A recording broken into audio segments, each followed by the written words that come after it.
Ang kwentong ito ay hango sa tunay na buhay.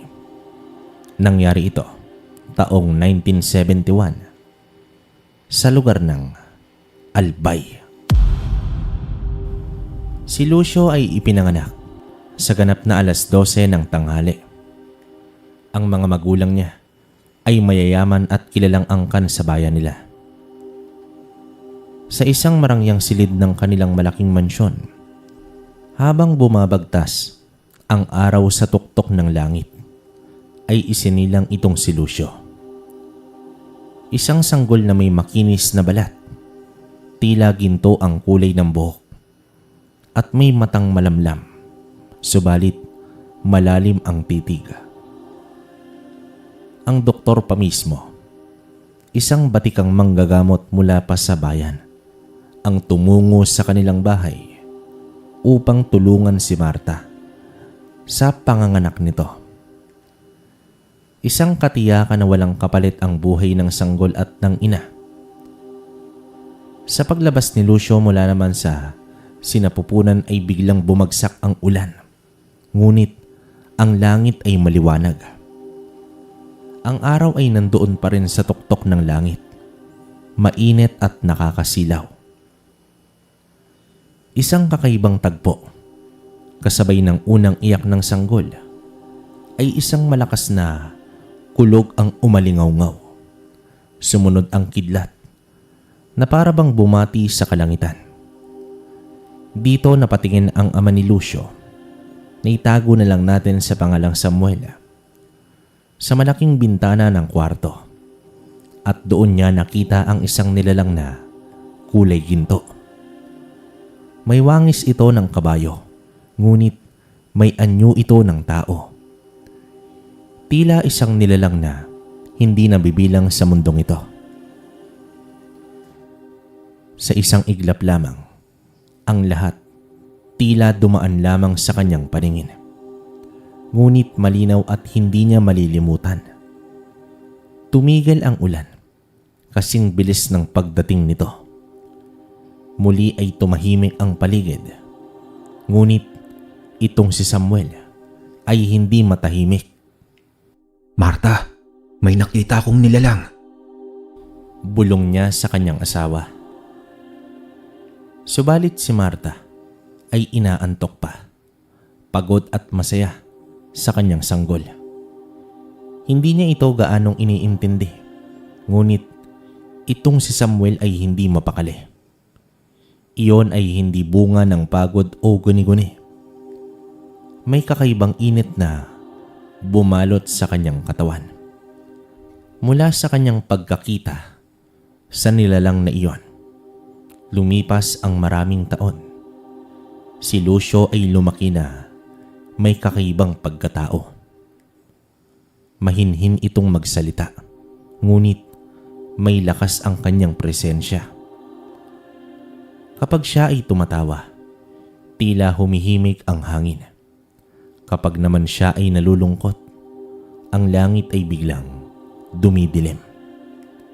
Hindi iyon basta biro lamang, dahil maraming beses na ring napansin ng kanilang mga kasambahayang sabay-sabay na pag-ulan at pagdilim ng paligid kapag si Lucio ay nag-iisa at tahimik.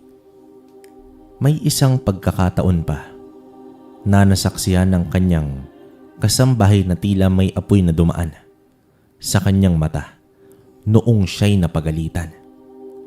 Sa paaralan, si Lucio ay matalino, ngunit hindi ito masyadong palakaibigan.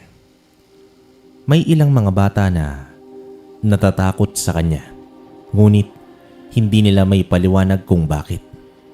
Sa tuwing may nagagalit sa kanya, may nangyayaring kakaiba. Isang araw noon, ang kanyang guro na sumigaw sa kanya sa harap ng klase ay biglang nakarinig ng kalabog sa kisame, at pagkaraan ng ilang segundo ay natumba naman ang isa sa mga istante ng silid-aralan, diretso sa mesa ng guro.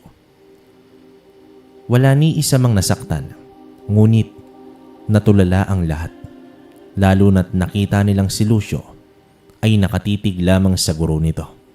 walang imik. Dito nagsimula ng magtanong si Samuel sa kanyang sarili. May kinalaman ba ito sa nilalang na nakita ko noong ipinanganak siya? Matapos noon ay naghanap siya ng mga lumang libro, lumang kwento, mga alamat at kasaysayan ng kanilang bayan. Hanggang sa matagpuan niya ang isang sinaunang aklat sa silid-aklatan ng kanyang pamilya. Isang tala ng mga kwentong alamat mula sa mga unang ninuno ng bayan. Doon niya nabasa ang tungkol sa kabalyerong ginto. Isang nilalang ito na tagapagbantay ng hangin at apoy na minsang dumarating sa panahon ng pagsilang ng isang tagapagbalanse. Ayon ito sa aklat.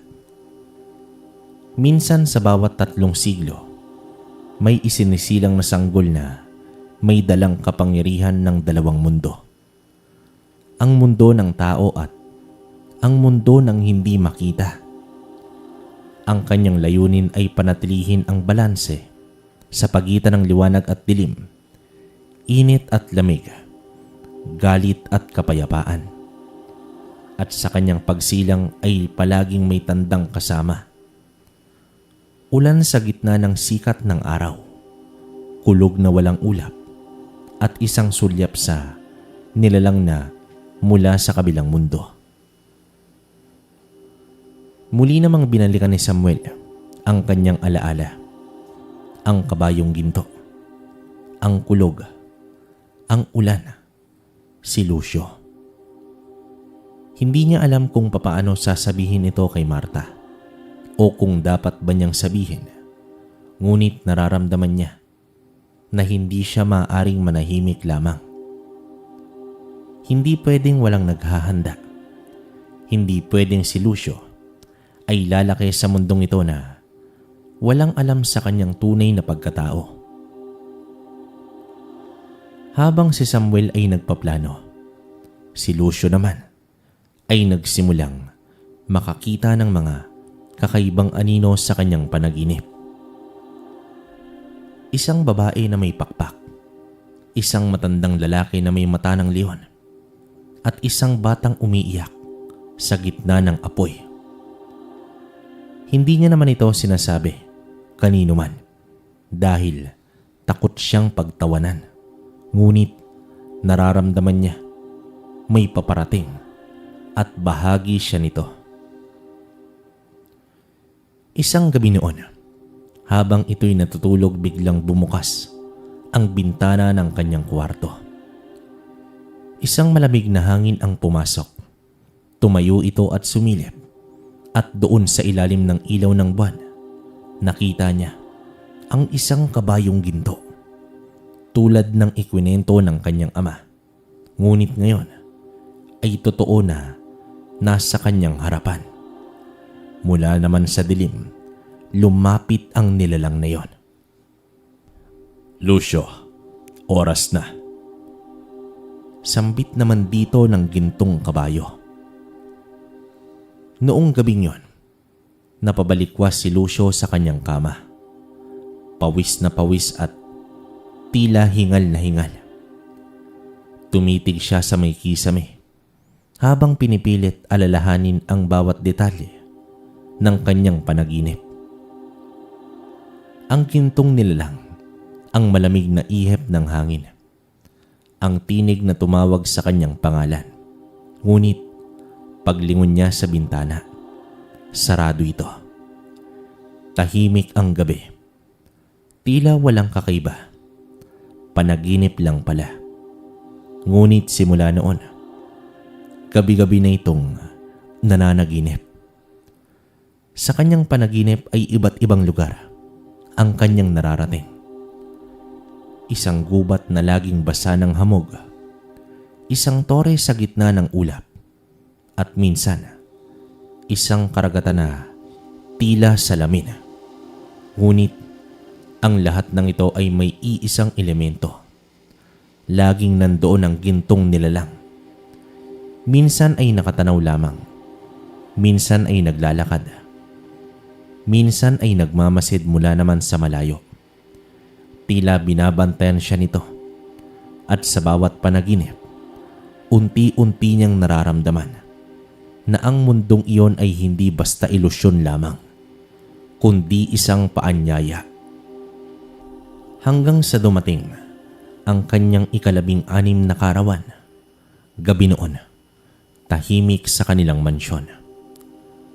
Ang buwan ay bilog na bilog at ang mga bituin ay tila mas maliwanag kaysa dati. Si Lucio ay nakahiga, pagod mula sa isang selebrasyon ng kanyang kaarawan. Ngunit ramdam niya na tila kakaiba ang gabi. Hindi ito makatulog at nang ipikit niya ang kanyang mga mata, ay agad siyang binalot ng kadiliman. Sa panaginip o marahil, hindi na iyon panaginip. Naroon muli ang nilalang, ngunit ngayon, malinaw na malinaw. Hindi na ito nagtatago sa ulap o sa malayo. Tumayo naman ito sa harap niya. Isang tikbalang. Katawan ng tao ngunit may ulo ng kabayo. Ang buhok nito ay tila sinag ng araw at ang mga mata ay parang bultahin ng kidlat. Sa kamay nito ay hawak ang isang gintong tungkod, matayog at makislap na may 2 talim sa magkabila ang dulo. Tila espada at sibat na pinagsanib. Lucio, ang iyong panahon ay dumating na. Hindi ka na nananaginip. Ang mundong ito ay totoo at ikaw ay bahagi nito. Wika ng tikbalang. Ang tinig ay malalim at may lakas na tila umaalingaw-ngaw sa kanyang pandinig. Bakit ako? Ano ang ibig mong sabihin? Garalgal na boses dito ng bata. Ako si Salendrio, ang iyong gabay. Ipinadala ko ng mga tagapangalaga ng luma upang ihanda ka sa laban. Isang sinaunang kasunduan ang nagtatakda sa iyong kapalaran. Ikaw ang tagapagbalanse, ang nag-uugnay ng 2 mundo. At ngayon, ang kalaban ay gumigising na. Tiningnan siya ng tikbalang, mula naman ulo hanggang paa. Mula sa lupa ay sumibol ang mga ugat na may apoy sa dulo. Ang paligid ay nagsimulang mabalot ng ulap na itim at ang hangin ay nanlamig. Sa di kalayuan ay naririnig nila ang tila pag-ungol ng isang dambuhalang nilalang. Mula ito sa dilim, unti-unting lumilitaw ang hugis ng isang nilalang na walang muka. Tanging anino na may naglalagablab na pulang mata. Iyan ang anino ng Haraya, ang nilalang na gustong lamunin ang 2 mundo. Ang sa inyo at ang sa amin. At ikaw lamang ang maaaring pumigil sa kanya. Wika naman dito ni Salendrio. Hindi naman makapaniwala itong si Lucio. Ang kanyang mga panaginip ay naging paalala. Ang kanyang kapanganakan ay hudyat. At ngayon, siya pala ang inaasahan ng mga ito. Kailangan mo nang pumili. Ito ang iyong sandata. Ngunit, higit pa riyan, ito ay iyong alaala kung sino ka talaga at kung saan ka nagmula. Bulong dito ng tikbalang habang iniaabot nito ang tungkod. Humawak naman si Lucio sa tungkod. Sa sandaling yon, tila sumabog ang liwanag sa kanyang harapan. Naramdaman niya ang apoy, ang hangin, ang bigat ng lupa at ang agos ng tubig. Ang lahat ng elemento ay pumasok sa kanyang katawan. At sa isang iglap ay nagising ito sa kanyang hawak-hawak na isang maliit na piraso ng gintong bakal. Ang simula ng kanyang kapangyarihan. At mula sa labas ng kanyang bintana, may narinig siyang tinig. Simula pa lang ito, Lucio. Maghanda ka na. Kinabukasan maaga pa lamang ay gising na si Lucio. Hindi ito mapakali. Para bang ang gabi ay nag-iwan ng apoy sa kanyang dibdib na hindi matahimik. Nakaupo naman siya sa kama. Hawak-hawak ang maliit at pabang gintong bakal na kanina lamang ay bahagi ng isang panaginip. Ngunit ngayon ay totoo. Mabigat at may init sa kanyang palad. Pinagmasdan niya ito. May mga ukit sa paligid. Mga simbolo na hindi niya maintindihan. At tila gumagalaw ang liwanag na bumabalot dito. Lalo na kapag tinatamaan ng araw. Parang may sariling hininga ang bagay nito.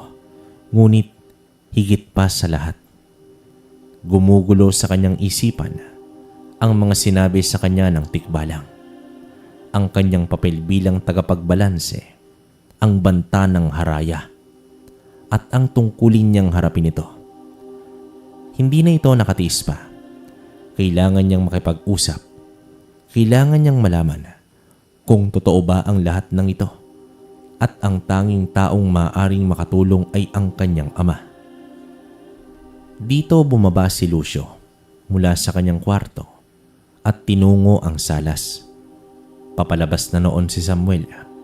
Nakasuot ito ng Amerikana. Pa! Tawag ni Lucio habang humahabol ito sa kanyang ama. Lucio, may pupuntahan lang akong mahalagang pulong. Sa hapon na tayo mag-usap, anak. Wika dito ni Samuel. Bahagya itong nagmamadali. Ito po ang dahilan. Hindi ako pwede maghintay pa. Kailangan na po natin mag-usap. Ngayon na. Wika ni Lucio. Huminto ito at iniabot ang gintong bakal. Pagkakita ni Samuel sa bagay na hawak ng anak, natigilan ito. Parang nawala ng kulay ang kanyang muka. Unti-unti niyang inabot ang gintong bakal mula naman sa kamay ni Lucio. At habang tinitingnan nito, ay parang bumalik sa kanya ang isang matagal ng alaala. Isang alaala na pilit niyang nilimot sa mga nakaraang taon. Teka, saan mo nakuha ito, anak? Tanong ni Samuel habang tinitingnan ang bagay na yon. Sa panaginip. Pero hindi na ako sigurado kung panaginip po ba talaga. May nilalang, tikbalang, gintong nilalang. May tungkod siyang katulad nito. Sinabi niyang ako raw ang tagapagbalanse. May darating na panganib pa at kailangan kong maganda. Seryosong wika ni Lucio. Tumahimik itong si Samuel sa loob ng ilang sandali bago niya hinawakan sa balikat si Lucio. Dinala ni Samuel ang anak sa isang lumang bahagi ng kanilang mansyon. Isang kwarto sa likod ng aklata na tila hindi pa nabubuksan sa napakahabang panahon. Binuksan ni Samuel ang pintuan gamit ang isang lumang susi na nakatago sa ilalim ng isa sa mga antigong istante. Sa pagpasok nila, bumungad ang kwarto na puno ng alikabok at lumang mga kasangkapan. Ngunit sa dulo nito ay isang maliit na altar at estante ng mga purong makakapal na libro. Nilapitan ni Samuel ang isa sa mga libro, ang pinaka-depektibong balat, ngunit nakaselyo pa rin. Binuksan niya ito sa gitna at doon ay nakita ni Lucio ang larawan ng isang nilalang na eksaktong kahawig ng kanyang nakita. Tikbalang na ginto. Hawak ang parehong uri ng sandata. Hindi ito ang unang pagkakataon na may ganitong nangyari. Noong ipinanganak ka, Lucio, may nakita akong nilalang. Akala ko noon, ako lang ang nakakita. Ngunit nang mabasa ko ang librong ito, isa sa mga lumang tala ng ating ninuno, napagtanto kong may mas malalim na kasaysayan ang ating pamilya kaysa sa iniisip natin. Wika naman dito ni Samuel habang tinitingnan ang pahina. Lumapit naman dito si Lucio. Tiningnan ang mga simbolo at naramdaman niya ang kakaibang koneksyon sa bawat pahina. Ano pong ibig sabihin nito? Bakit ako? At ano po ba talaga ang tagapagbalanse? Tanong naman dito ni Lucio. Humugot ng malalim na buntong hininga itong si Samuel bago ito tuluyang nagsalita. Ayon sa mga tala, minsan sa bawat ilang daang taon, isinisilang ang isang anak mula sa lahing pinagpala ng dalawang mundo. Mundo natin at ng tinatawag nilang Lumina. Isang lugar ng mga nilalang ng kalikasan, ng liwanag at ng sinaunang kaalaman. Ang tagapagbalanse ay isinilang tuwing may paparating na malaking pagbabago. Hindi para pumatay, kundi upang panatilihan ang balanse ng lahat ng bagay. Wika naman dito ng kanyang ama. Gaya po ng sinabi ng tikbalang. At kung totoo nga ang lahat ng ito, anak, kung totoo ngang nagpakita sa iyo, ibig sabihin, nagsisimula na ang gulo at nasa sentro ka na niyan. Wika naman dito ni Samuel. Nakaramdam si Lucio ng lamig. Hindi dahil sa takot, kundi sa bigat ng pananagutang unti-unting lumulubog sa kanyang balikat. Hindi na siya ordinaryong binata at ang mga panaginip niya pala ay hindi lang basta-basta guni-guni. Kailangan mo po akong tulungan pa. Hindi ko po kayang mag-isa ito. Magtutulungan tayo, anak. Pero kailangan nating hanapin ang ibang mga tala. May mga guhit at palatandaan sa ibang bahagi ng aklat na nagsasabing may sagradong lugar kung saan maaaring lumakas ang iyong kapangyarihan. Kailangan natin matuklasan iyon bago pa lumapit ang kalaban. Sagot dito ni Samuel habang muling tinitigan ang gintong bakal. Sa isang sulok ng kwarto, may mapa na inukit sa kahoy. Itinuro ni Samuel ang isang bahagi na may pabilog na marka. Isang lugar sa bundok na matagal nang binabantayan ng mga lokal na tagapangalaga. Ayon sa alamat, naroon ang tinawag na batong hinirang kung saan nagsasanib ang enerhiya ng dalawang mundo. Doon tayo magsisimula. Hindi na ito basta kwento. Simula ngayon, mission mo na ito. At ako bilang iyong ama ay hindi lang tagapagtanggol mo, kundi magiging gabay mo rin sa hanggat kaya ko. Wika naman dito ni Samuel. Nagtama ang kanilang mga mata. Ngayon ay pareho na silang gising sa katotohanan. At sa pagitan nila, ang gintong bakal ay patuloy na nagniningning na tila buhay. Tila nag-aabang ito ng tamang oras upang muling magbukas. Sa katahimikan ng gabi, habang abala sina Lucio at Samuel sa pag-uusap sa lihim na kwarto, ang dalawang mata na kanina pa nagmamanman, mula naman sa dilim ay unti-unting lumalapit. Hindi ito mata ng tao. Ang mga mata ay tila naglalagablab sa gintong liwanag. Subalit may lalim na parang kailaliman ng kagubatan. Dahan-dahang sumingit sa liwanag ng buwan ang wangis ng isang nilalang. Matangkad, makisig at hindi maitatangging makapangyarihan. Walang iba, si Salindrio, ang gintong tikbalang. Sa isang iglap, sa gitna ng katahimikan ng gabi, ay tumagos ito sa salaming bintana ng lumang kwarto. Hindi naman ito nabasag, hindi rin ito gumawa ng ingay. Parang usok na naglaho sa labas at bigla namang pumasok sa loob. Dito napatayo si Samuel. Tila nabuhusan ng malamig na tubig. Nanlaki ang kanyang mga mata habang bahagyang napapaatras. Ikaw? Ikaw ang nilalang na nakita ko noon sa araw na ipinanganak si Lucio. Salamat at inalala mo. Hindi ako nagpakita noon upang manakot. Bagkus, upang tiyakin na ligtas ang batang isinilang ngayon. Ako ay narito muli. Hindi na upang manood, kundi upang kumilos.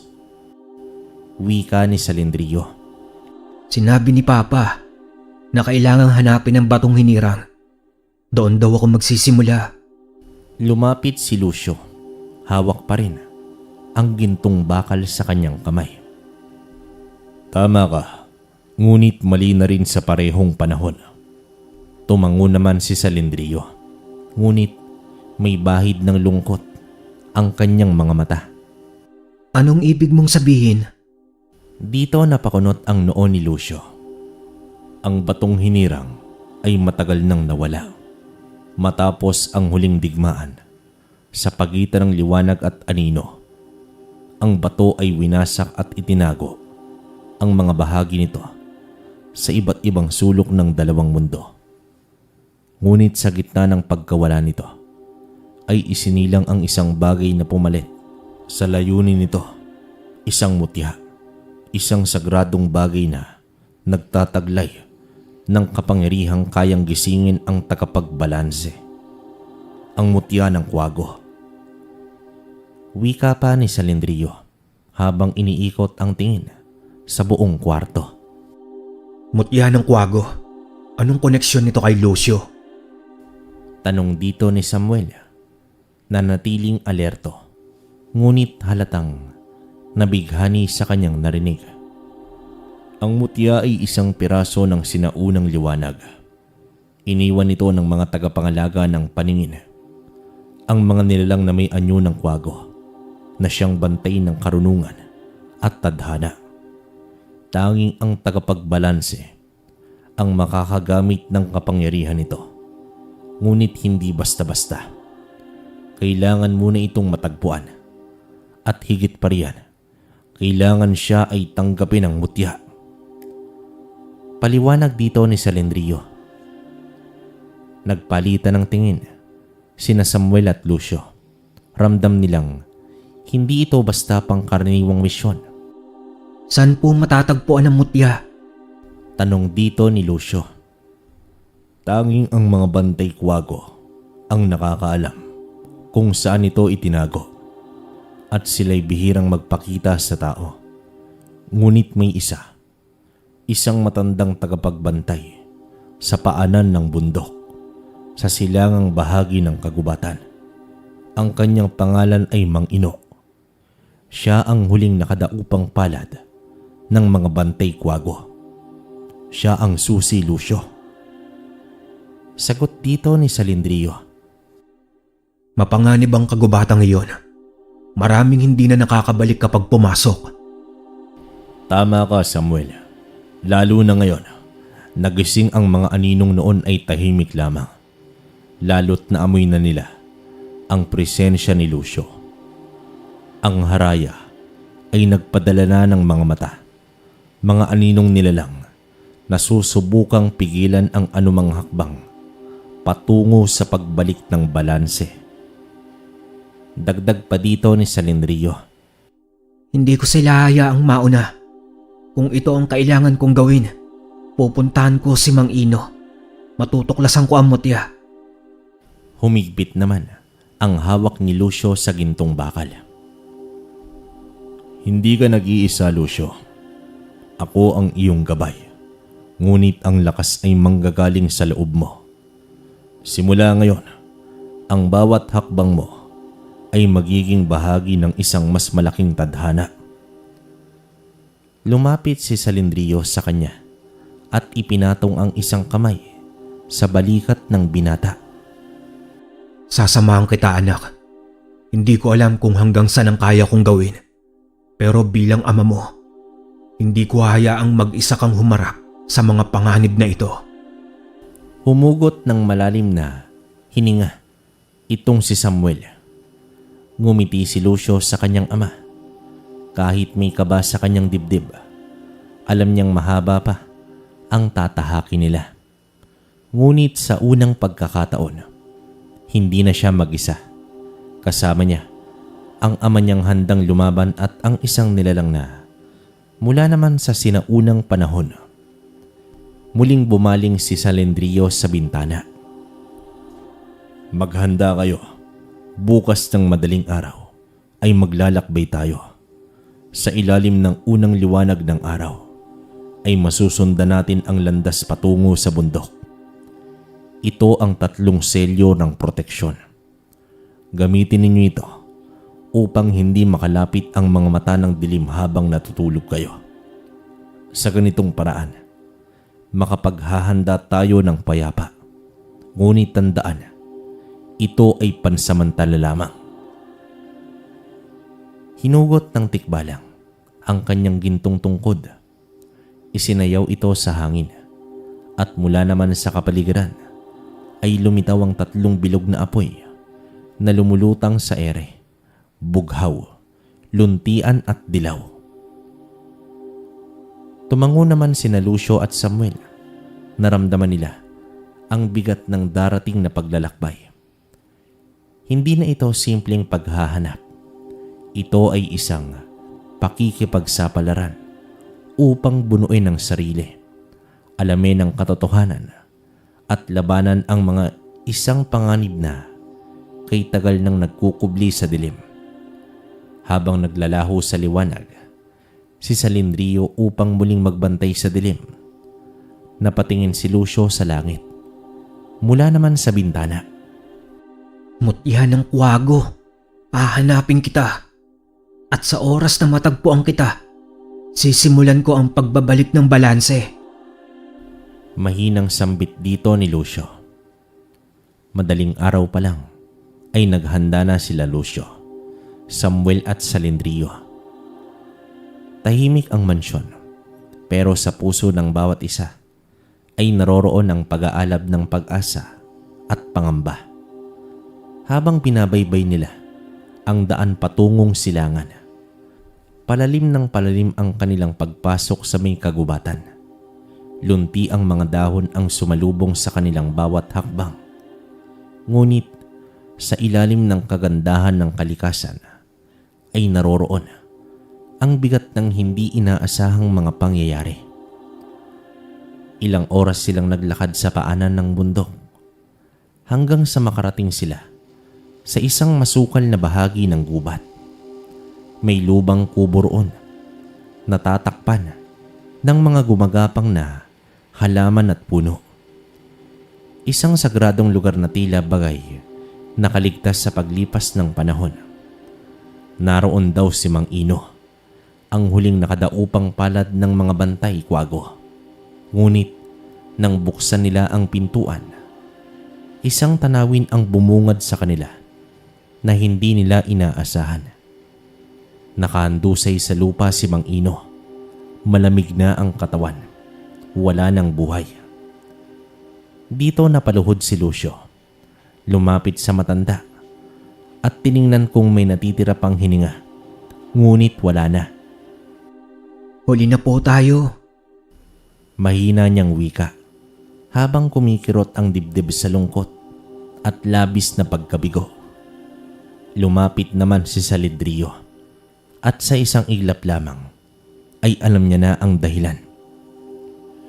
Hindi siya namatay sa karaniwang paraan. May aninong dumaan dito. Isa sa mga alagad ng haraya.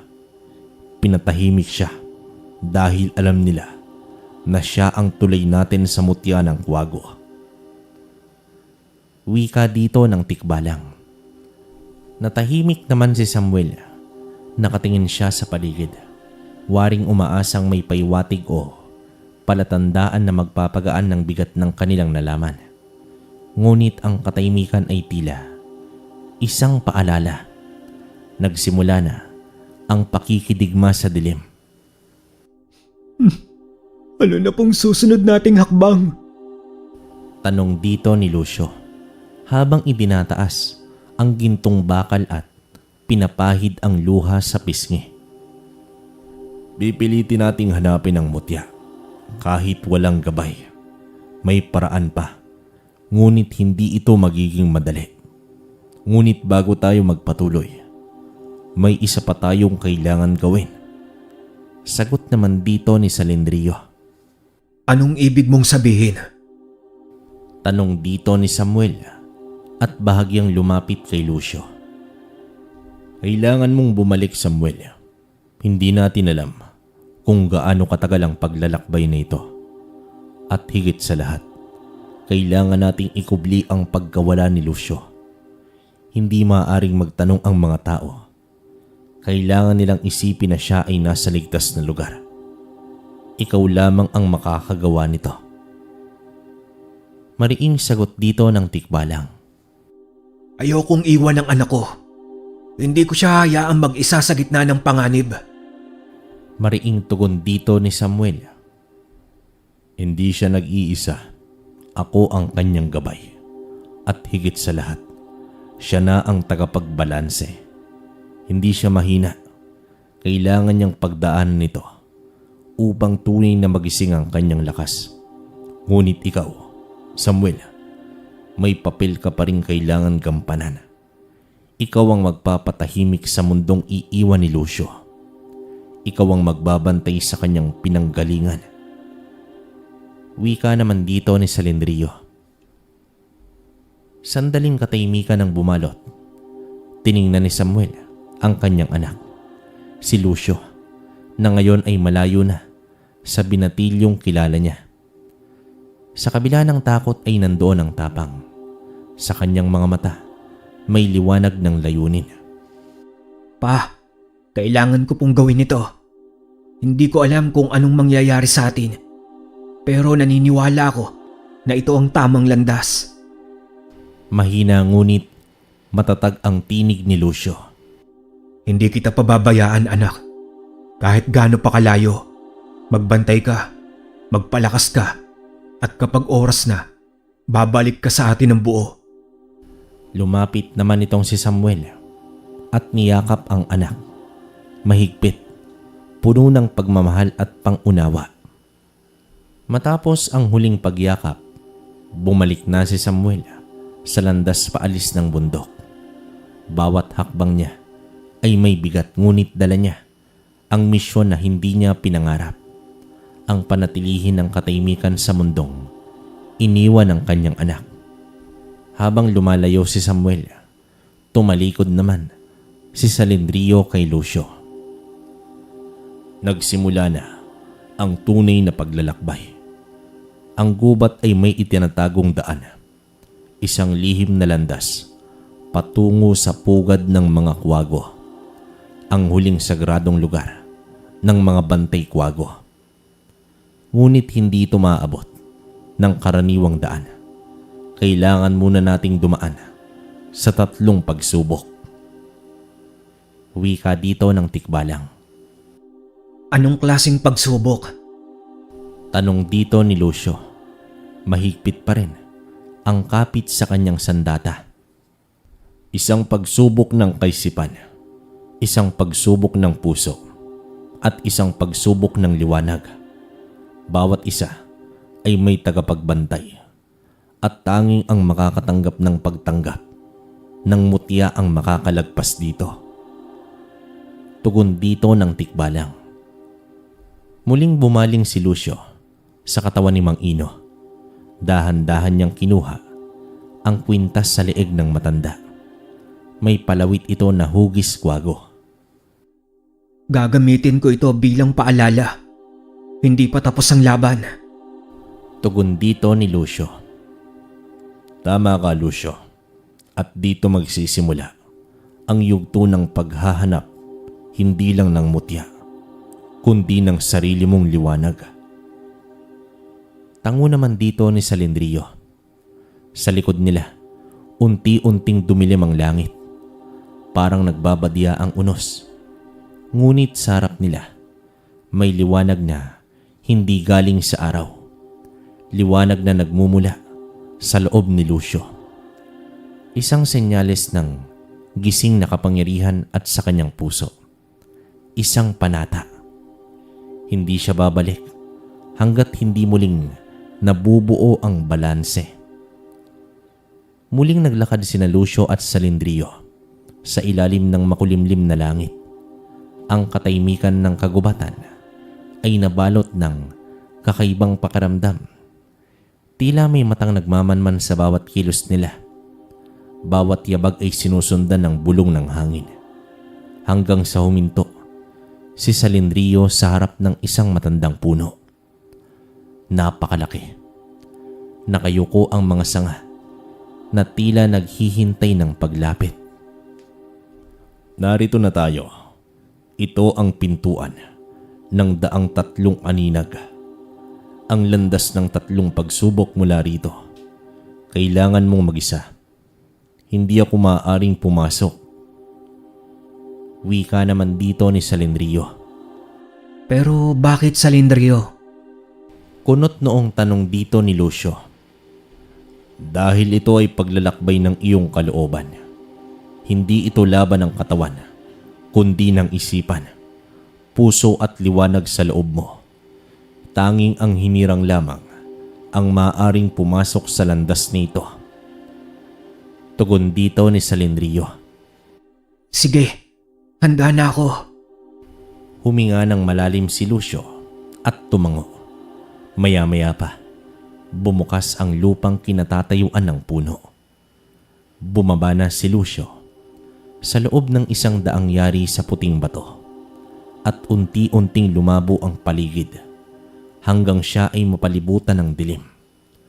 Nang sumiklab ang liwanag sa harapan, lumitaw naman ang unang lagusan. May inskripsyon ito sa lumang wika, ngunit sa kanyang isipan ay malinaw ang mensahe. Unang pagsubok, ang kaisipan. Sa loob ng silid ay tila isang salamin ng mga pader. Mga larawan ng kanyang alaala ang may kita. Naroroon ang masasayang sandali sa kanyang pagkabata. Ang mga hapunan kasama ang pamilya. Ang unang pagkakataong nakita niya ang gintong nilalang noong siya'y sanggol. Ngunit habang lumalalim siya sa kwarto, nagbago ang mga larawan. Naging malabo. Naging masakit. Nakita niya ang mga pagkakataong nabigo siya nang hindi siya pinaniniwalaan sa kanyang mga panaginip. Ang panahong pinagdududahan niya ang kanyang sarili at sa dulo ng silid ay naroroon ang kanyang refleksyon. Nakatitig ito sa kanya. Hindi ka sapat. Hindi ikaw ang hinirang. Isa ka lamang bata na puno ng ilusyon. Wika naman ang kanyang refleksyon. Tumibok ang dibdib ni Lucio. Naramdaman niya ang bigat ng duda. Ngunit pagkatapos ng ilang sandali ay ngumiti ito. Maaaring takot ako. Maaaring nagdududa ako. Ngunit kahit ganon, patuloy pa rin akong sumusulong. Dahil ang lakas ay hindi sa kawalan ng takot, kundi ang kakayang humakbang kahit naroon ito. Bumuka naman ang bibig sa harapan niya at isang liwanag ang lumitaw. Lumampas siya. Natalo ang kanyang refleksyon. Ang unang pagsubok ay matagumpay. Ikalawang pagsubok, ang puso. Sa ikalawang lagusan ay malamig ang hangin. Sa gitna ng isang madamong kapatagan ay naroroon ang isang batang umiiyak. Hawak-hawak nito ang laruan nitong sira-sira. Sa likuran niya ay isang nilalang na may balat ng anino. Isang nilalang ng haraya, ngunit ngayon ay sugatan na tila walang kakayahang lumaban. Kung tuluyan mong tatapusin ang nilalang na ito, makakalampas ka na kaagad. Ngunit kung ililigtas mo ang bata, malalagay sa panganib ang misyon mo. Umili ka, Lucio. Biglang wika ng tinig sa hangin. Napaisip naman si Lucio.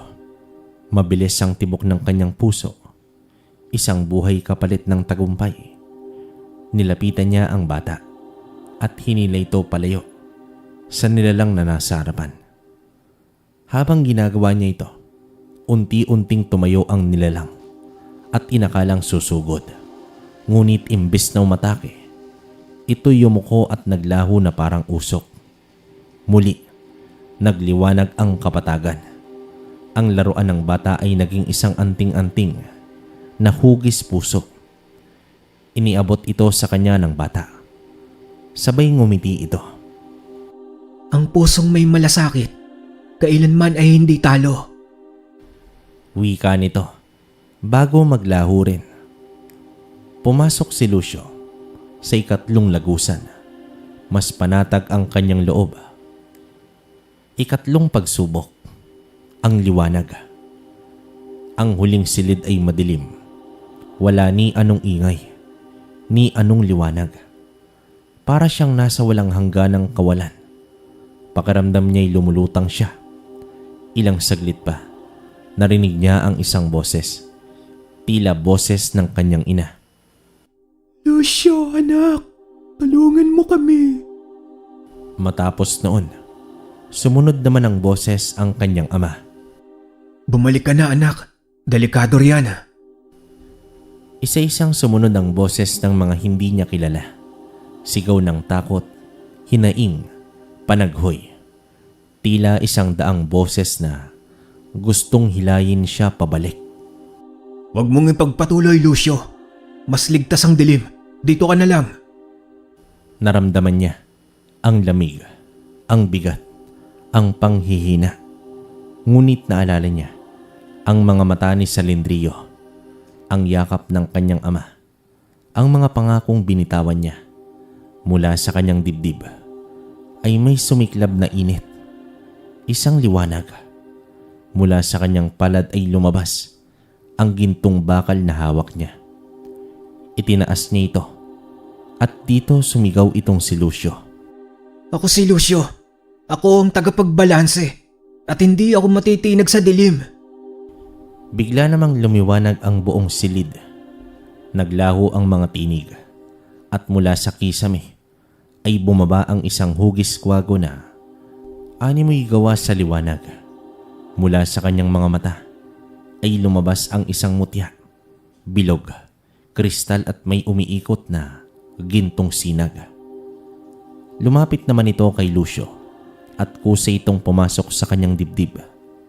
Tumama sa kanyang puso. Nagliyab ang kanyang katawan ng liwanag at sa kanyang isip ay pumasok ang mga alaala ng mga tagapangalaga ng paningin. Ang kasaysayan ng mutya ng balanse at ng kasalukuyang panganib. Nang siya'y nagmulat, naroroon si Salendrio sa harapan niya. Nakaluhod siya sa paanan ng matandang puno. Tagumpay, ang mutya ng kwago ay muling nagising. At ikaw, Lucio, ikaw ang tinanggap nito. Wika naman dito ng tikbalang. Tumayo naman itong si Lucio. Hawak ang gintong bakal na ngayon ay mas makinang pa sa dati. Sa kanyang mata ay may liwanag ng bagong lakas. Sa ilalim ng malamlam na buwan, binaybay ni na Lucio at Salendrio ang kagubatan. Tila humihinga. Sa bawat paghakbang nila, tahimik ang paligid. Ngunit ang katahimikan ay hindi katahimikan ng kapayapaan. Ito'y tila paghinga ng isang halimaw na naghihintay ng sandaling makalapit ang kanyang biktima. Humanda ka, Lucio. Malapit na tayo sa pugad ng mga kwago. Ngunit may humaharang sa landas. Wika ni Salendrio, nakatunog ng kakaiba sa hangin. Bigla namang nagliyab ang lupa sa harapan nila. Mula sa lilim ng mga puno ay lumitaw ang hukbo ng mga aswang. Lupa, itim ang balat, may humahabang mga galamay at mata na pula gaya ng dugo. Ang kanilang mga katawan ay waring pinagsamang laman ng tao at hayop. At sa bawat hininga nila ay amoy na amoy mo ang pagkabulok. Sa likuran ng mga halimaw ay unti-unting lumitaw ang isang nilalang na may itim na balabal. Hindi ito lumalakad. Hindi ito lumulutang sa ere. Nakabalot ito sa aninong dumadaloy na parang usok. Si Haraya, ang tagabantay ng karunungang itim, ang dating alamat na binubulong ng matatanda, ngayon ay nasa harapan na ni Lucio. Tagapangalaga ng liwanag, muli tayong nagtagpo. Matagal akong naghintay sa araw na ito. Ang mutya ng kwago ay muling isinilang sa isang bata. Sa'yo. Mahinang sabi dito ni Haraya, ngunit ang boses nito'y dumadagundong sa buong gubat. Hindi ako natatakot sa'yo. Nabigla naman dito si Lucio, ngunit hindi ito umurong. Tumawa si Haraya, isang halakak na tila pumuputok sa tenga.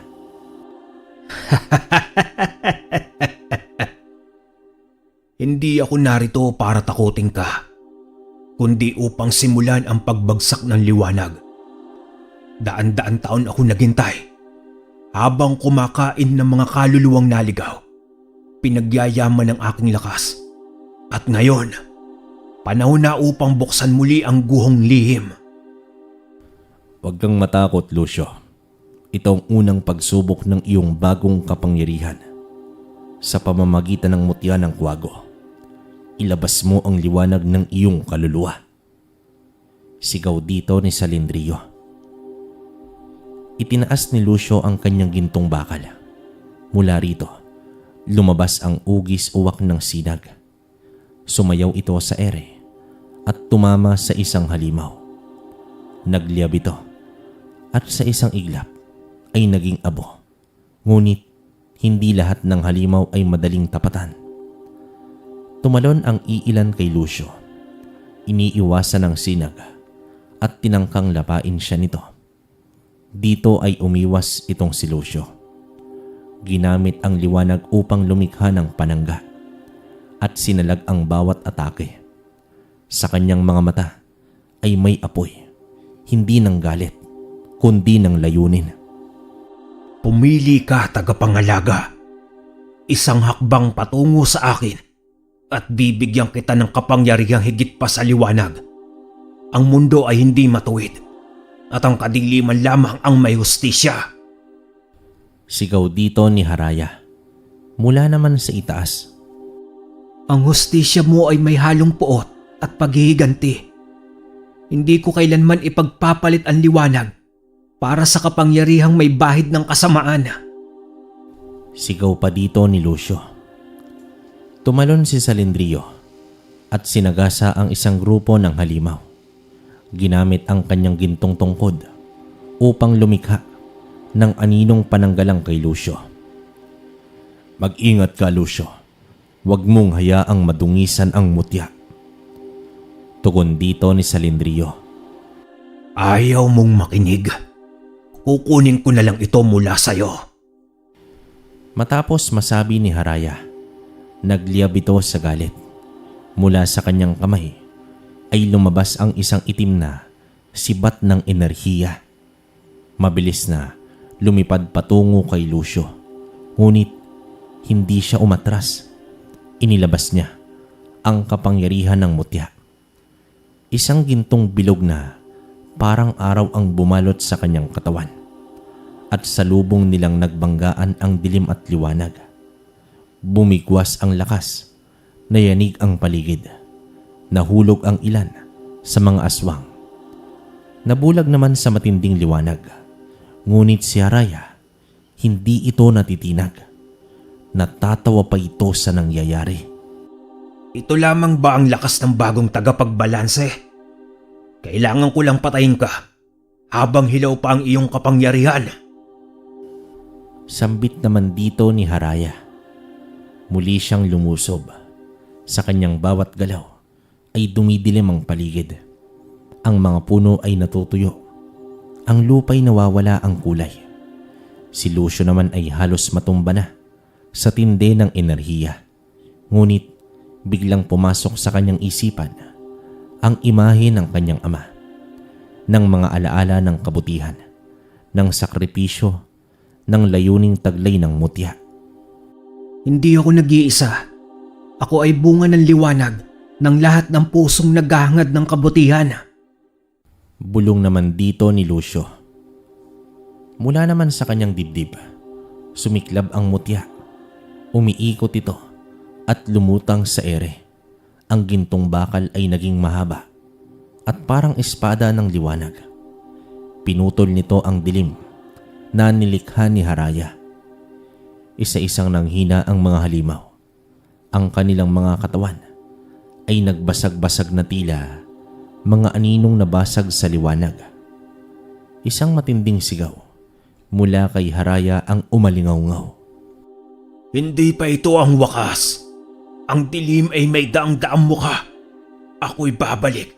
At sa pagbabalik ko, ikaw na ang susunod kong aalipinin. Naghiyawa naman ang mga huling natitirang halimaw. At sa isang iglap ay naglaho sila kasama ng kanilang pinuno. Naiwan si Lucio at si Salindrio sa gitna ng nasunog na kagubatan, pero buhay at tagumpay sila.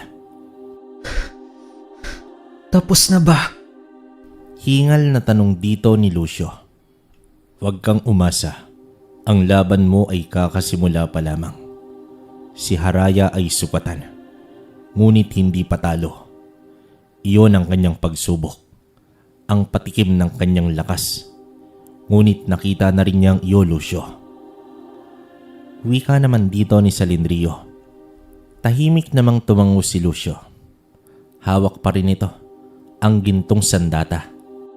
Kung babalik siya, mas handa na ako. Hindi ko ito ginagawa para sa akin lamang. Ginagawa ko ito para sa lahat ng nilalang. Tao man o hindi na naghahangad ng kapayapaan. Muli namang lumitaw ang liwanag sa kanilang landas. Sa di kalayuan, animoy may mga mata ng kwago ang nagbabantay. Ang pugad ng mga kwago ay naroroon na at ang kasaysayan ay patuloy na isinusulat ng bagong tagapangalaga ng liwanag. Sa ilalim ng malalim na liwanag ng buwan at sa gitna ng kakawiyang tahimik, ngunit tila nagbabadya ng isang dakilang pagbubunyag, narating na nila Lucio at Salindrio ang pugad ng mga kwago. Ang paligid ay balot ng makapal na hamog, ngunit unti-unti itong naglalaho habang papalapit sila. Isa-isang sumulpot sa mga sanga ng sinaunang punong kahoy ang mga nilalang na may katawang kwago. Ngunit ang anyo nito ay maygit pa sa karaniwang ibon. Matatanda, marurunong at tila tagapagdala ng sinaunang kabatiran. Ang kanilang mga mata ay malalaki, bilog at kumikislap sa dilim na parabang mga bituin na bumaba mula sa kalangitan. Isa-isa silang lumipad, pababa at bumuo ng bilog sa paligid ni Lucio. Wala ni isang salita ang lumabas sa kanilang mga tuka, ngunit dama ni Lucio ang bigat ng kanilang presensya. Parang dinudurog ang kanyang kalooban sa bawat pagtitig. Napatras siya ng konti, ngunit hindi pa man siya nakakagawa ng isa pang hakbang, ay tila may puwersang humahatak sa kanya patungo sa gitna ng bilog na kinaroroonan ng isang malapad at lumang bato. Ang batong yon ay may mga ukit na hindi niya mawari, ngunit habang papalapit siya, isa-isa itong nagliwanag. Hindi niya na naramdaman ang kanyang mga paa. Hindi niya na narinig ang mga yabag ni Salindrio. Tanging tibok ng kanyang puso at ang mahinang ugong ng hangin ang nanatiling naroroon. Humakbang naman siya sa ibabaw ng bato. Sa isang iglap, naglaho ang paligid. Nagsimulang gumalaw ang mga ukit sa bato. Para bang buhay at sumilay sa kanyang isipan ang mga larawang hindi niya alam kung saan nagmula. Sa loob ng kanyang isipan, isang panibagong daigdig ang bumungad. Nakita niya ang isang mandirigmang may gintong baluti. May hawak na espada ng liwanag. At sa likuran nito ay may lumipad na tikbalang. May anyot tindig tulad ni Salindrio. Sa gitna ng digmaan, Ang mandirigma ay nakipaglaban sa isang dambuhalang nilalang na animoy halimaw na nilikha ng kadiliman mismo. Sa bawat pag-ugong ng kanyang espada ay may nalilinis na bahagi ng lupa. Sa bawat pagbagsak ng kanyang kaaway, may pusong naliligtas. Siya ang unang tagapangalaga ng mutya. Isa sa mga huling mandirigmang ipinanganak mula sa lahi ng liwanag. At kanyang dugo ay dumadaloy sa iyo, Lucio. Isang tinig na hindi mula sa labas, kundi mula sa kaibuturan ng kanyang isipan. Nakita niya ang mga pangyayaring bumalot sa buhay ng mandirigma. Ang kanyang mga sakripisyo, ang kanyang pag-iisa, ang kanyang pagkatalo. Hindi dahil sa kainaan, kundi dahil sa pagtataksil ng isa sa mga nilalang na kanyang pinagkatiwalaan. Ipinagkanulo siya at sa huling sandali ng kanyang buhay, ipinasa niya ang mutya sa susunod na henerasyon. Isang sanggol na itinatago sa mundo ng mga tao. Dahan-dahang lumipat ang pangitain. Nasilayan niya ang isang sanggol na iniluluwal sa tanghali. Ang langit ay maaliwalas, ngunit umulan. Naroroon itong si Samuel, ang kanyang ama. Nakatingin sa labas ng bintana at sa kislap ng kulog at kidlat, dumaan ang gintong nilalang, ang tikbalang. Ako ba ang sanggol na iyon? Napahawak naman si Lucio sa kanyang dibdib. Muli namang nagbago ang tanawin. Ngayon ay siya na mismo ang nasa gitna ng digmaan. Nakita niya ang sarili na nakasuot ng baluting kagaya ng sa kanyang ninuno. May hawak na gintong sandata at sa kanyang tabi ay nandoon si Salindrio. Lumilipad at nakikipaglaban. Ngunit sa likuran nila ay isang dambuhalang nilalang na hindi pa niya nakikita. Isang pinagsama-samang anino, may mukha ng daan-daang halimaw at may tinig na tila galing sa hukay. Tinig ng mga matandang kwago ang bumalot sa buong paligid. Hindi sila nagsasalita gamit ang salita, kundi gamit ang isip, at ang kanilang tinig ay sabay-sabay, parang awit ng panibagong liwanag. Ang kadiliman ay bumabalik sa kanyang tunay na anyo. Araya ay unang susi lamang. Ngunit nasa iyo ang pag-asa ng pagpigil sa pagbubukas ng guhong lihim.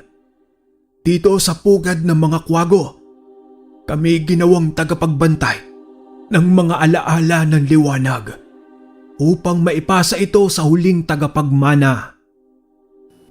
Sa pagbalik ng kanyang kamalayan sa kasalukuyan, nakatayo pa rin si Lucio sa ibabaw ng bato. Ngunit ngayon, nakadama siya ng matinding pagkakaunawa. Parang puno siyang isinabuyan ng kaalaman. Hindi lang ng kasaysayan ng lahi, kundi ng kabuuang tungkulin niya bilang tagapagdala ng mutya. Nakatayo naman si Salindrio sa gilid. Tahimik ngunit nakangiti ito. Lucio, ngayon, nauunawaan mo na, hindi ba? Hindi lang ito labang ko. Laban ito ng lahi ng mundo. Laban iyan ng buong balanse, ng liwanag at dilim. At nasa iyo ang huling susi upang panatilihin ito. Sambit dito ni Salindrio. Muling lumipad ang matatandang kwago at sa kanilang pag-alis ay iniwan nila si Lucio ng isang bahagi ng kanilang karunungan. Isang bilog na palamuting kristal, hugis mata, na tinatawag na liwanag ng pag-alaala. Ipinatong nila ito sa kanyang balikat at bigla siyang nakaramdam ng kakaibang lakas.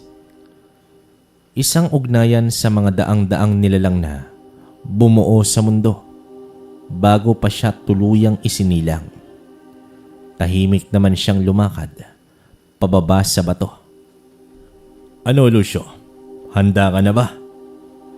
Tanong dito ni Salinrio. Handa na akong maging tagapagmana. At higit sa lahat, handa na akong harapin ang anino ng nakaraan. Tugon dito ng bata. Sa gitna ng isang abandonadong lupain na dating isang sagradong gubat, ngayon ay naging isang malawak na kapatagang tuyo. Basag ang lupa at kulay abo ang paligid. Dito naganap ang unang paghaharap nina, Lucio at Haraya. Madilim ang kalangitan, halos walang buwan, at sa malayo'y may tila apoy na lumalagablab sa himpapawid. Sinyalis ng pagbango ng kadiliman. Sa gitna ng kapatagan, lumapag naman si Lucio mula sa paligid kasama si Salinrio. Ang kanyang baluti ay kumikislap ng bahagyang gintong liwanag. Tanda ng kanyang pagyakap sa kapangyarihan ng lahi ng liwanag. Sa kanyang kanang kamay, hawak niya naman ang gintong sandata. Hugis sibat na may dalawang talim sa magkabilang dulo. Ang sandata ng alaala, sa kanyang ikalawang balikat naman, nakakabit ang liwanag ng pag-alaala. Isang palamuting malakristal na naglalaman ng kapangyarihan at alaala ng kanyang mga ninuno. Malapit na siya. Nararamdaman ko na ang mga ligaw na kaluluwang kinain niya. Malapit na siyang maging isang ganap na nilalang ng kadiliman. Bulong dito ni Salinrio. Nakatanaw ito sa madilim na ulap sa may parting silangan. Sa mga sandaling yon, bigla namang umihip ang isang malamig at mapait na hangin. Nagsimulang lumitaw ang mga aswang lupa mula sa ilalim ng lupa. Isa-isang sumulpot na parang mga bangkay na muling nabuhay. Meron sa kanilang naglalakad, merong gumagapang, at may lumilipad sa hangin. Ngunit ang lahat ay naglilihim ng isang layunin. Ang hadlangan si Lucio at protektahan ang kanilang pinuno. Hindi na natin pwedeng hintayin pa. Wika naman dito ni Lucio at agad itong sumugod. Sa isang iglap, tila sumabog ang liwanag mula sa kanyang sandata. Tumalsik ang ilang aswang sa unang hampas pa lamang. Si Salinrio ay lumipad na sa ere at nagbuga ng apoy. Mula naman sa kanyang bibig, tinupok ang mga nilalang na nagtatangkang palibutan si Lucio. Sa bawat galaw ni Lucio, tila sumasayaw ang liwanag at dilim. Ang kanyang katawan ay lumilikha ng liwanag. Ngunit ang mga aswang ay nagdadala ng animoy, bumabalot sa paligid na kung anong anino. Isang aswang ang tumalon naman mula sa likuran. Mabilis ito at malakas. Ngunit sa isang iglap ay tumama ito sa imbakan ng enerhiya mula naman sa liwanag ng pag-alaala at naglaho. Sa gitna ng labanan, dahan-dahan nang nagbubukas ang lupa. At mula rito ay umakyat si Haraya. Iba na siya sa nakita nilang anyo noon. Si Haraya ngayon ay isang dambuhalang nilalang. Kulay itim at lila ang kulay ng balat. Ang mga mata sa iba't ibang bahagi ng katawan at bawat hakbang ay nag-iiwan ng peklat sa lupa. Ang kanyang buhok ay parang usok na gumagalaw sa hangin. Nasa kanyang likod ang dalawang pakpak na tila yari sa kalansay ng paniki. At sa kanyang kamay, isang baston na may ulo ng ahas at buntot ng uwak. Ang baston ng paglimos. Sandatang nagpapalakas sa kanya sa pamamagitan ng mga kaluluwang ligaw. Lucio, ibinigay sa iyo ang liwanag na matagal nang ipinagkait sa akin. Pero ngayong gabi, itatama ko ang pagkakamali ng langit. Sigaw naman dito ni Haraya. Ang tinig nito ay boses ng daang-daang nilalang. Hindi pagkakamali ang pagiging mapagkumbaba at hindi karapatan ang kapangyarihan kung ginagamit sa kasamaan. Sagot naman dito ni Lucio. Muling nagsimula ang sagupaan. Sumugod si Haraya. Mabilis at mabangis. Bawat palo ng kanyang baston ay lumilikha ng pagyanig sa lupa. Napilitang umiwas si Lucio habang lumilipad si Salendrio sa itaas upang salagin ang mga ataking pumupunta sa gilid. Bawat banggaan ng kanilang sandata ay may kasamang pagsabog ng enerhiya. Puti laban sa lila, liwanag laban sa kadiliman. Nakakahanap ng puwang si Lucio. Mabilis niyang pinaikot ang kanyang sandata at tinamaan ang balikat ni Haraya. Sumigaw ito, ngunit hindi pa rin ito bumagsak. Bagkus, ginamit nito ang kanyang baston upang humigop ng kaluluwa mula naman sa paligid. Ang mga aswang na namatay sa laban ay kanya palang pinaghahandaan. Biglang sumabog ang isang dilim na enerhiya mula naman sa katawan ni Haraya. Niitapon si Lucio sa ere. Nahulog siya sa lupa at ilang segundo siyang hindi nakagalaw. Si Salendrio naman ay sinugod ng 3 higanting aswang at naitaboy sa malayo. Naglakad si Haraya, papalapit naman kay Lucio. Hawak ang baston at nakangiti ito. Ngayon, ibibigay mo sa akin ang mutya ng kwago at ang kaluluwa mo ang magiging huling susi sa pagbubukas ng guhong lihim. Ngunit habang papalapit si Haraya, bigla namang lumiwanag ang balikat ni Lucio. Ang liwanag ng pag-alaala ay biglang umilaw at lumitaw sa paligid ang mga anino ng mga kanyang ninuno. Mga mandirigmang may baluting gintong kumikinang, mga tikbalang ng liwanag, mga diwata at albularyong tagapangalaga ng sinaunang karunungan. Bumangon si Lucio. Ang kanyang mata ay tila naniningas sa liwanag. Hawak ang sandata ay sumigaw ito. Hindi mo ko kailanman mapagtatagumpayan, Haraya. Ang lahi ng liwanag ay hindi basta-basta naglalaho. Sumugod namang muli si Lucio. Ngayon ay may lakas ng daang-daang espiritu sa kanyang likuran. Isang huling bugso ng kapangyarihan ang kanyang pinakawalan. Sa bawat hampas ng kanyang sandata ay tila nabubura ang kadiliman sa paligid. Naglaho ang hukbo ng mga aswang. Si Salendrio ay muling lumipad at nagbuga ng apoy na tumama kay Haraya. Tinamaan ng huling suntok sa dibdib. Dito sumigaw si Haraya. Ang kanyang katawan ay nagsimulang maghiwa-hiwalay at ang mga kaluluwang kinain niya ay nagsimulang lumabas, pumapailan lang sa hangin, pabalik sa kanilang kapayapaan. Hindi pa ito ang wakas, Lucio. Tandaan mo yan. Babalik ako. Sigaw dito ni Haraya bago ito tuluyang maglaho, kasama ang kanyang baston. Tahimik naman ang lahat. Ang liwanag mula sa katawan ni Lucio ay dahan-dahang nawala. Tumayo si Salendrio sa tabi niya. Tahimik ito. Tapos na ang laban. Sambit naman dito ni Lucio. Humihingal ito ng sobra-sobra. Ngunit magsisimula na ang bagong panahon. Tugon dito ni Salendrio.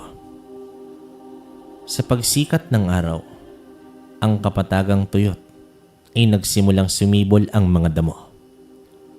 Mula naman sa basag na lupa, may lumitaw na mga bulaklak At sa malayo, tila may boses ng mga espiritong nagpasalamat. Tunay ngang ang huling laban ay hindi lamang para sa pagkatalo ng kadiliman, kundi sa muling pagsilang ng pag-asa sa mundo.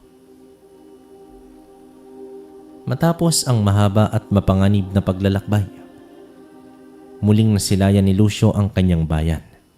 Ngunit, hindi na siya ang parehong binatilyo na umalis noon. Ngayon ay isa na siyang ganap na mandirigma. Matatag, marunong at higit sa lahat, may pusong busilak at mapagkumbaba. Sa kanyang mga mata ay nasasalamin ang karanasang hindi basta-basta maikukwento. Marahil ay hindi kailanman mauunawaan ng karaniwang mamamayan ang mga nilalang na kanyang nakarap, ang dilim na kanyang nilabanan at ang sakripisyong kanyang pinasan para lamang mapanatiling ligtas ang kanilang bayan. Pagkarating niya sa kanilang mansyon, sinalubong siya ng kanyang ama. Bagamat bakas sa mukha ng ama ang pag-aalala, naroroon din ang matinding paghangang hindi may kukubli.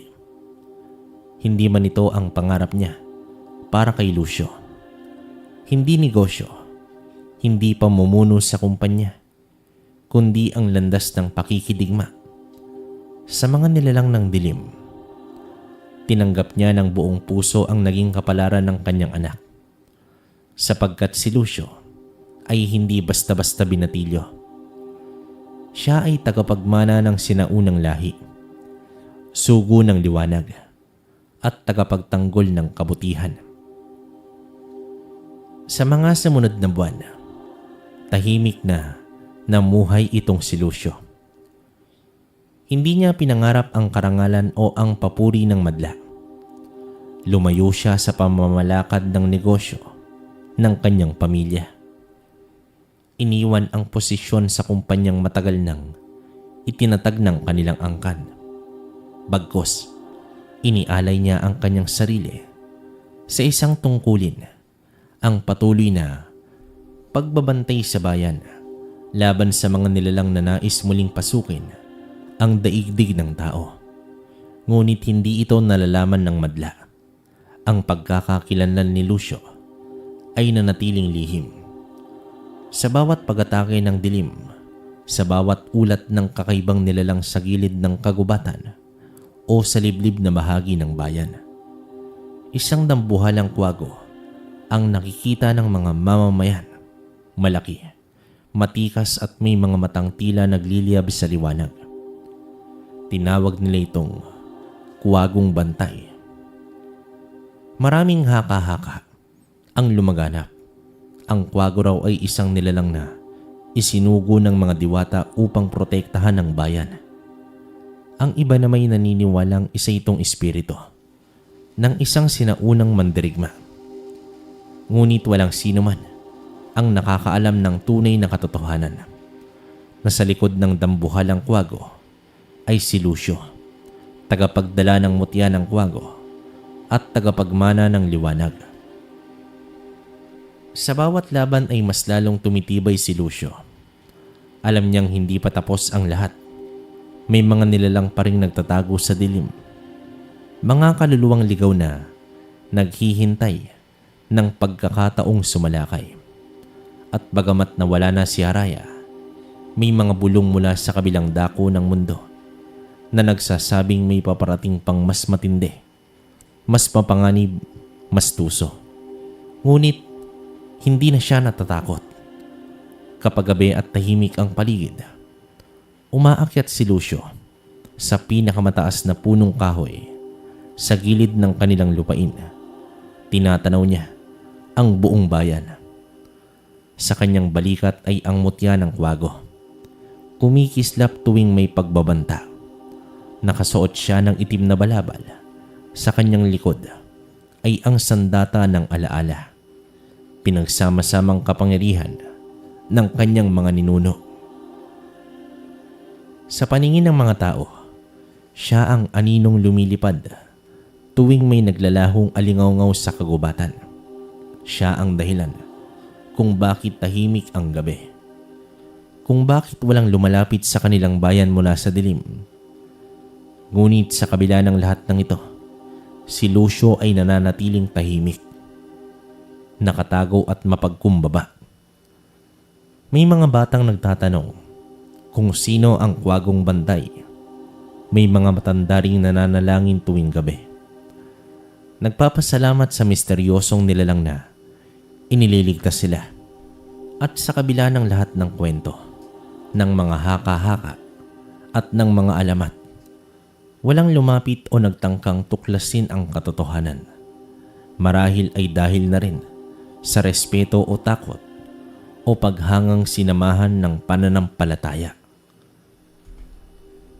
Sa isang okasyong panlipunan dinaluhan ni Lucio ang isang pagtitipon. Hindi siya nagsalita tungkol sa kanyang karanasan. Hindi siya nagbanggit ng kahit anong kababalaghan. Tahimik siyang nakihalubilo, ngumiti at tumango sa mga kakilala. Ngunit sa kanyang paningin ay tila isa-isang bumubukas ang lihim ng bawat tao. Ang mga takot, ang mga pangarap, ang mga kasalanang pilit tinatago. Ngunit pinili niyang hindi humusga sapagkat alam niyang ang bawat isa ay may sariling laban. Minsan sa kalagitnaan ng gabi, bumisita sa kanya si Salindrio. Hindi na ito ang makapangyarihang tikbalang ng liwanag, kundi isa ng aninong tagamasid. Mula naman sa itaas ng mansyon ay nag-usap silang dalawa. Marami ka nang nagawa, Lucio. Ngunit tandaan mo, ang liwanag ay hindi lamang para sa digmaan. Gamitin mo rin ito para sa gabay mo. Alam ko, kaya nga ako nagbabantay. Hindi lamang para lumaban, kundi para ipaalala sa dilim na may liwanag pa rin sa mundo. At dito tuluyang naglaho si Salindrio. Iniwan si Lucio sa katahimikan ng gabi. Habang lumilipas ang panahon, mas lalong naging alamat si Lucio sa kanyang bayan. Isang alamat na hindi kailanman makikilala, pero laging ipagpapasalamat. Si Lucio ang batang isinilang sa gitna ng liwanag at ulan. Ang batang inihatid ng isang gintong nilalang at ngayon ay tagapagtanggol ng mundo. Hindi bilang isang sikat na pangalan, kundi bilang isang aninong bantay. At sa gabi ng kanyang pagbabalik, habang tinatanaw ang bayan, mula naman sa pinakatuktok ng isang burol, dumapo sa kanyang balikat ang isang maliit na kwago. Tumitig ito sa kanya. Tila may dalang mensahe mula sa kalangitan. Ngumiti naman dito si Lucio dahil alam niyang ito ang kanyang tadhana. At sa pagdaan ng mga taon, kahit kailan, hindi siya makikilala bilang Lucio ng liwanag, kundi bilang alamat, ang kwagong bantay ng bayan.